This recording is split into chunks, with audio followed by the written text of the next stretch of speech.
हो गई, तुम्हें हमारी भक्ति मिल गया, तू सरस हो गई, अब क्या चाहिए?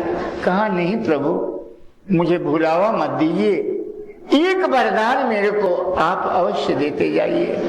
कहा अच्छा बोलो क्या चाहिए? कहा बिनती प्रभु मोरी, मैं मति के भोरी, हे नाथ न मागऊं बरयाना, पद कमल परागा, रस अनुरागा, मम मन मधुप करे पाना। बस इतना ही विनती है कि आपके चरण में जो रज है उसमें से थोड़ी सी देते जाइए, ताकि जब जब हमारा मन कुटिल करम लई जाही मोही, जहाँ जहाँ अपनी बरियाई, तह तह जनी छिन छोह छारियों, कमठ अंध की नाई। ये कुटिल कर्म जब जब हमारे मन को जबरन खींच करके विषय में ले जाने लगे, तो उस जड़ी में से जो आपके चरण रज, यही तो संजीवनी बूटी है, जड़ी है, उसमें से थोड़ा सा मैं पान कर लूं, हमारी बुद्धि में जो विषय ने भुलावा दी देती है, ये भुलावा समाप्त हो जाए और इसमें भक्ति रस का संचार होगा। बिनती प्रभु मोरी, मैं मति के भोरी, भोरी मतलब जो जल्दी से भूल जाए। ये मति कितनी भोरी है, अभी कथा सुन के जाओगे और रास्ते में थोड़ा सा अगर इधर उधर कुछ पड़ा हुआ चीज है, फट से उठा के डाल दे, ये मति के भोरी है। इसलिए प्रभु जब हमको किसी दूसरे की संपत्ति, किसी दूसरे की स्त्री या पराय संपत्ति पर नजर पड़े, तो बस आपको वो चरण हमेशा जेबी में रखे रहूं, थोड़ा सा लेके पान कर लूं, हमारी जल्दी से जो बुद्धि भुलावे में आ जाती है वो समझ में आ जाए, फिर आपके मार्ग पर चलने लगे। तो बिनती प्रभु मोरी, मैं मति के भोरी, हे नाथ न मागऊं बरयाना, पद कमल परागा, रस अनुरागा, मम मन मधुप करे पाना।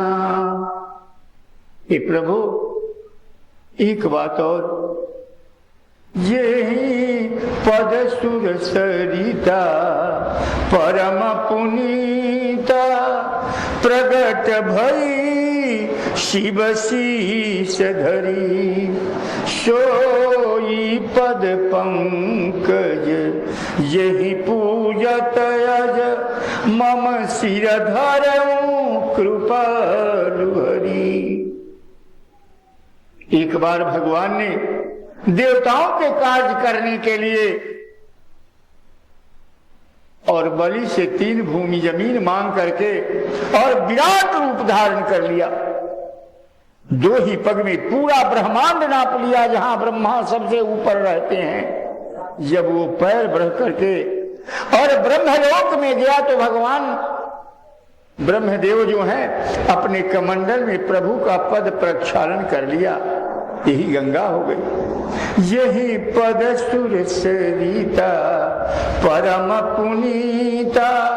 लेकिन महाराज भागीरथ ने जब अपने खानदान को तारने के लिए गंगा का मांग किया, तो गंगा कही कि मैं टिकूं कैसे, क्योंकि हमारे भार को तुम्हारी धरती समाप्त सह नहीं पाएगी।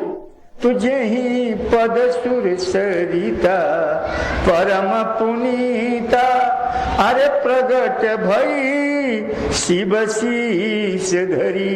भगवान ने अपनी जटा में संभाल लिया।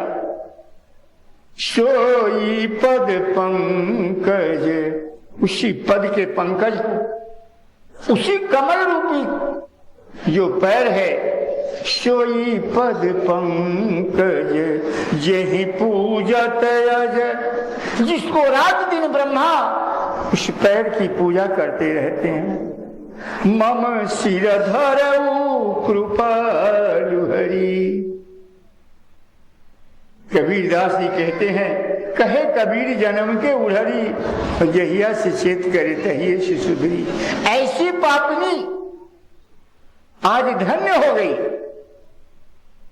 जो अपने पति, अपने आध्यात्मिक पति को छोड़ करके, और एक बड़े आदमी, इंद्र बड़े आदमी का दोता कहना, बहुत बड़ा राजा है वो, एक बड़े आदमी पति के पीछे सांसारिक कामनाओं में ढुल जाती है। आज कहती है कि जब हमारे जैसे पतिता पर भगवान इतनी बड़ी दया कर सकते हैं तो क्या तुम्हारे ऊपर नहीं कर सकते हैं? अरे ये कथा सुनने की नहीं है, ये कथा इसलिए कही जा रही है कि तुम्हारे तुम जो एक अहल्या है, तुम्हारे जो हृदय में जड़ता आ गई, अहल्या क्या है? ये सब का हृदय पाषाण हो गया, ये सब जड़ हो गई है। इस जड़ता से अपने को दूर करने के लिए और भगवान के चरण को पकड़ने के लिए, उस चरण धूल को पान करने के लिए यही पद सुर सरिता परम पुनीता प्रगट भई शिव शीश धरी। सोई पद पंकज यही पूजत अज मम सिर धरऊ कृपालु हरि। आज अहल्या जो है उसको पा करके आज धन्य हो, आज उस शरण को पा करके अपने हृदय में धन्य हो गई और बार बार भगवान की प्रार्थना करके गई पतिलोक आनंद भरी। आज अपनी पतिलोक को, पति कौन? जो हमारा पद रख ले, हमको हमारी मर्यादित स्वरूप प्रदान कर दे, वो पति रूपी परमात्मा के दरबार में आज सुंदर मुख लेकर के चली गई। हृदय की जड़ता समाप्त हो गई। जब हमारी ही बुद्धि में जड़ता आ जाती है, कैसे जड़ता आ जाती है? सांसारिक भोगों को माध्यम बना करके, और इसके पीछे जब ये बुद्धि दौड़ती है तो हमारी बुद्धि में जड़ता आ जाती है। जब यह प्रभु चरण को पकड़ती है, गुरु चरण को हृदय में धारण करती है, इसके माध्यम से, सूरत के माध्यम से, और उस चरण रज को पान करती है तो ये जड़ता समाप्त हो जाती है, उसमें भक्ति रस का संचार हो जाता है, वो चेतन हो जाती है और फिर भगवत कृपा से वो परमात्मा को प्राप्त कर लेती है, अर्थात अपने हृदयस्थ आत्मा को सदा सदा के लिए प्राप्त करके इन पापों से छुटकारा पाता। सज्जनों, जब जड़मती की उद्धार हुई, जब जड़मती की उद्धार होती है तो क्या प्राप्त होगी? निर्मल मति की प्राप्ति होती है। तो गोस्वामी जी ने क्या कह दिया? जनक सुता जग जननी जानकी अतिशय प्रिय करुणा निधान की। ताके इस निर्मल मति की प्राप्ति के लिए क्या करना पड़ता है? ताके जुग पद कमल मनावो तासु कृपा निरमल मति पावो। अर्थात जड़मती का जब उद्धार हुआ, आज निर्मल मति की प्राप्ति हो गई, अर्थात उस भक्ति रूपी सीता की प्राप्त हो गई, भक्ति रूपी सीता की प्राप्ति हो। सज्जनों, साधक के जीवन की सबसे बड़ी समस्या क्या है? शंकर जी का धनुष का न टूटना। और लंका की सबसे बड़ी समस्या, ये जनकपुर की समस्या। जनकपुर क्या है? योग ही जनक है और योग की प्रवृत्ति ही जनकपुर है। और योग क्या है? इस आत्मा और परमात्मा का मिलन। तो इस आत्मा और परमात्मा के मिलन के बीच में बाधक क्या है? शंकर जी का धनुष। और लंका की समस्या क्या है? लंका की समस्या है रावण और कुंभकर्ण का जीवित रहना। अगर इस दोनों समस्याओं का निराकरण हो जाए तो यह आत्मा परमात्मा को प्राप्त हो जाए। लेकिन इस दोनों समस्याओं का समीकरण गोस्वामी जी किसके माध्यम से देते हैं? सीता के माध्यम से देते हैं। गोस्वामी जी अपने मानस में सीता को सम प्रभु माना है, यही परमात्मा है। कहते हैं कि अगर राम को तू पूर्ण ब्रह्म मान लेगा तो सीता उदास हो जाएगी, तब तू मानस को नहीं समझ पाएगा। अगर राम पूर्ण ब्रह्म है तो राम मानस में जगह जगह बराबर रोता रहता है। ब्रह्म की आंख में कभी आंसू नहीं होता। आंसू तो जीव को होता है कि जीव समझ लेता है ये हमारा बेटा है, वो हमारा भाई है, वो हमारी पत्नी है, वो बेटी है, और जब इससे विचलन होता है तो उसकी आंख में आंसू हो जाता है। ब्रह्म की आंख में आंसू नहीं, क्योंकि ब्रह्म तो जानता है ये सब एक धुआं का धौर। इस धुआं के धौर को देख करके, जैसे धुआं को अभी कौड़ा लगा दो, धुआं निकला, आकाश में बड़ा सुंदर महल बनाया और क्षण भर में मिट जाता है, उसी प्रकार से ये संसार है। भला इस संसार के लिए क्या रोना? जो संसार धुआं का धौर है उसके लिए क्या रोना? इसलिए ब्रह्म की आंख में कभी आंसू नहीं आते। एक समय की बात है, इसी प्रकार से सावन भादों की महीना थी, सीता की चोरी हो जाती है और राम जो है परवर्षण गिरी पर बैठे हुए हैं। बड़ी जोरों से ठनका ठनक करके बरसात हो रही है। घन घमंड नभ गरजत घोरा, क्रियाहीन डरपत मन मोरा, दामिनी दमक रही घन माही, खल के प्रीत थीरना। बार बार जो है ना ये बिजली कौंधती है, राम का हृदय डर जाता है। राम का हृदय क्यों डर जाता था? इसीलिए डरता होगा ना कि कहीं ठनका मेरे ऊपर गिर न जाए। तो क्या सीता जी रहती तो राम के ऊपर ठनका नहीं गिरता? सीता जी को बिजली की छाता थोड़ी थी कि ठनका धरती में चली जाती? नहीं, वास्तव में भक्ति विहीन हृदय जो है ना उसको बार बार डर रहता ही। आज हमारी भक्ति हमसे छिन गई है। राम इसलिए डर रहे हैं कि आज हमारी भक्ति जो है हमसे छिन गई है। जब हमारा ही मन सांसारिक कामनाओं में लग जाता है, हमारा मन कहाँ चला गया? अपने गुरु चरण में लगा हुआ था। अपने गुरु चरण में, राम के चरण में, भगवान के चरण में लगा हुआ मन जब सोने के मृग में लग गया, धन में लग गया। सोने का मृग का मतलब क्या हुआ? रुपया में लग गया, पैसा में लग गया, धन में लग गया, स्त्री में लग गया, पुत्र में लग गया। तो जहां जाकर के यह मन लगा वहीं से मोह पैदा हो गया, वही मोह कामयाब हो गया। यही रावण के द्वारा सीता का अपहरण होना। तो वो सीता जाके कहां रही? अब तो भक्ति यह मन छोड़ दिया, इसलिए वो जाकर के विषय रूपी लंका में रह रही है। मात्र एक बार मन ने भूल किया ना तो जाकर के उसे रावण के पास रहना। रहती कहां है? अशोक वाटिका, जहां कोई शोक नहीं है। लेकिन मानस में दिखाया गया कि सीता सर्वदा रोती है, सर्वदा रोती ही और गाती है, रहती है अशोक वाटिका में और रोती रहती है। यही हमारा और तुम्हारा दुर्भाग्य है। हम लोग रहते हैं इस आत्मा रूपी अशोक वाटिका के नीचे, लेकिन सर्वदा रोते रहते हैं। यही रोना है। अभी मंदिर में गया रोया, अभी फलाने देवता के पास गया रोया, फिर विंध्याचल माई के यहाँ रोया, फिर गड़बड़ा माई चला। गड़बड़ा माई भी उत्तर प्रदेश में बना। भला और सब माई के पास गया तो गया, जो माई खुद गड़बड़ा है भला वो हमको कैसे सही कर देगी? यही रोना है, ये सर्वदा रोता रहता है।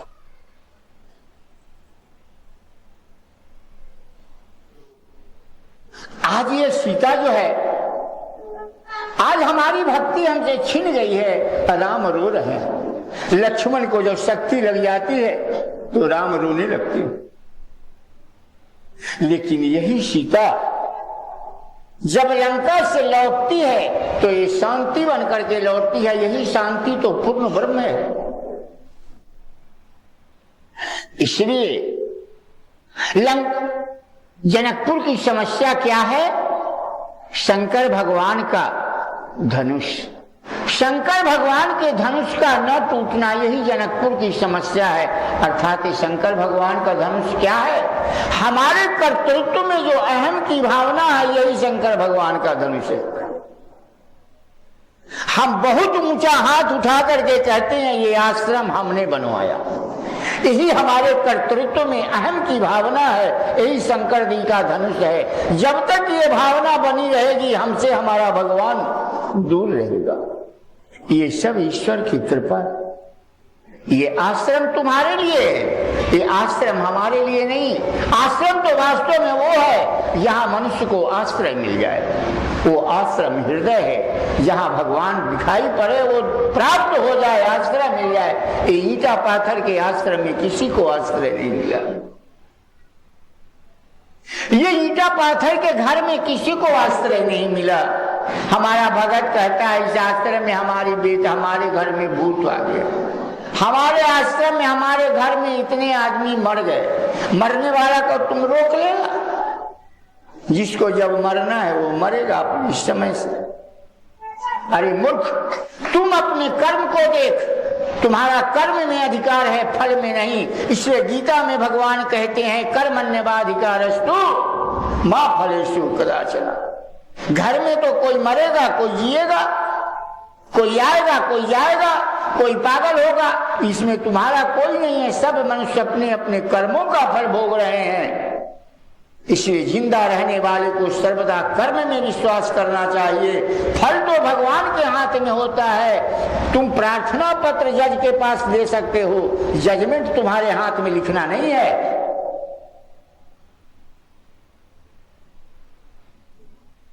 तो इस समस्या का समाधान कैसे होगा? जो कर्तृत्व में अहम की भावना कभी मत करना कि हमने किया, यही शंकर भगवान का धनुष है। ये बड़ा टेढ़ा है, इसलिए इसको चिच्चर रूपी चाप कहते हैं। ये चित्त की चंचलता रूपी चाप है। ये चंचलता का क्रम कैसे टूटता है, ये सीताराम विवाह में मैं आपको बताऊंगा।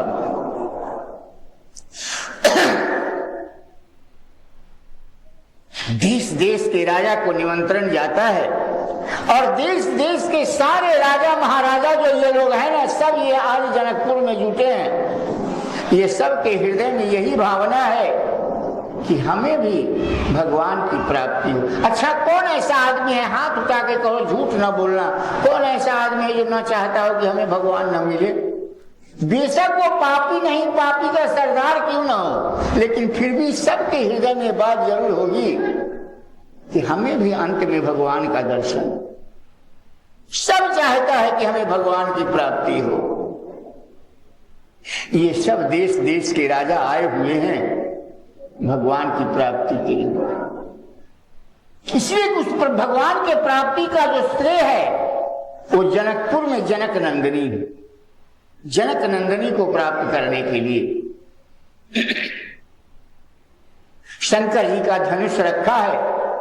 तोड़ो, जो इस धनुष को तोड़ेगा उससे सीता की विवाह हो जाएगी, उसको सीता मिलेगी। सब बहुत बढ़िया बढ़िया अपना अपना मुरेठा जो था ना, राजा लोग बड़े अच्छे अच्छे मुरेठा बांधते थे। सब अपनी अपनी मुरेठा बांध करके अपने मुकुट को सीधा किया। परिकर बांध उठे कुलाई, चले इष्ट देवन सिरनाई। सब अपने अपने इष्ट को, कोई किसी का इष्ट देव विंध्याचल देवता, किसी का संकट मोचन, किसी का पीर बाबा, किसी का कोई बाबा, सब अपने अपने इष्ट देव को प्रणाम किया और उस धनुष को आजमाने के लिए चल दिया। तमकी ताकी, कोई अपने भुजा को देखा, कोई इसको देखा, कोई मारा 2-4 दंड बैठी। तमकी ताकी तकिसी बधनु धरही, उठाई न कोटि भांति बल करही। करोड़ों भांति बल किया लेकिन वो धनुष से मस नहीं। कैसे? कहा जगई न शंभु सरसन कैसे, कामी बचन सती मन जैसे। एक सती नारी रोड से जा रही है और एक कामी व्यक्ति बड़ी खोटी खोटी बात उसको सुना रहा था, लेकिन जिसका मन अपने पति में लगा हुआ है। हाथी चले बाजार में, कुत्ता भूखे 1000, भला कुत्ते के बात को हाथी सुनेगा? सती नारी तो उस हस्तिनी के समान है जिसको कुत्ता लाख झाँव झाँव करे कुछ पता नहीं। कुत्ता के बाद तो कुत्ता को ही सुनाई पड़ता है, हाथी को नहीं सुनाई पड़ता। तो सती नारी तो उस हस्तिनी के समान है जिसका प्राण जो है